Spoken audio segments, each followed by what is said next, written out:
பல வருடங்களுக்கு பிறகு பார்த்தீங்கன்னா, இப்போ தான் கூடுதுறையில 3,00,000 கனஅடி வரைக்கும் தண்ணி போயிட்டுருக்கு.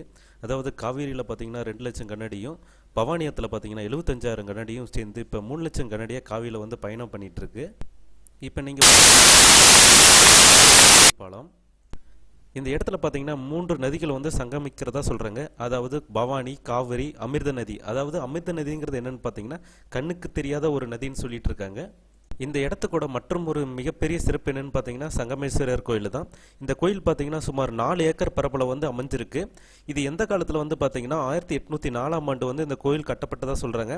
அதாவது அப்போதைய கோயம்புத்தூரோட கலெக்டராக இருந்த வில்லியம் காரோ என்பவர் பார்த்தீங்கன்னா தன்னுடைய உயிரை வந்து ஆபத்து காலத்தில் காப்பாற்றியதுக்காக அம்மனுக்கு வந்து இந்த கோயிலை வந்து காணிக்கையாக கொடுத்ததாக வந்து வரலாற்றில் சொல்கிறாங்க.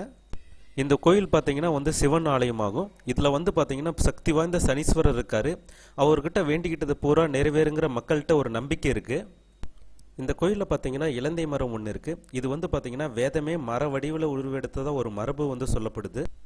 இந்த கோயிலில் பார்த்தீங்கன்னா சங்கமேஸ்வரர் மட்டும் இல்லாமல் ஆதிகேசவ பெருமானுக்கு இங்கே வந்து சன்னதி அமைஞ்சிருக்கு. இந்த கோயிலோட கோபுரம் பார்த்தீங்கன்னா வடக்கு திசையிலையும் 5 நிலைகளையுடைய 7 கலசங்களுடைய கோபுரமாகவும் அமைஞ்சிருக்கு. இந்த கோயிலோட லிங்கம் பார்த்தீங்கன்னா சுயம்புலிங்கமாகும். சுயம்புலிங்கம்னா உங்களுக்கு என்னன்னு தெரியும், அதாவது தானாகவே உருவான லிங்கம். இந்த சங்கமேஸ்வரர் ஆலயம் பார்த்தீங்கன்னா சேலத்திலிருந்து 56 கிலோமீட்டர் தொலைவிலும், ஈரோட்டிலிருந்து 15 கிலோமீட்டர் தொலைவிலையும், திருச்செங்கோட்டிலிருந்து 40 கிலோமீட்டர் தொலைவிலும்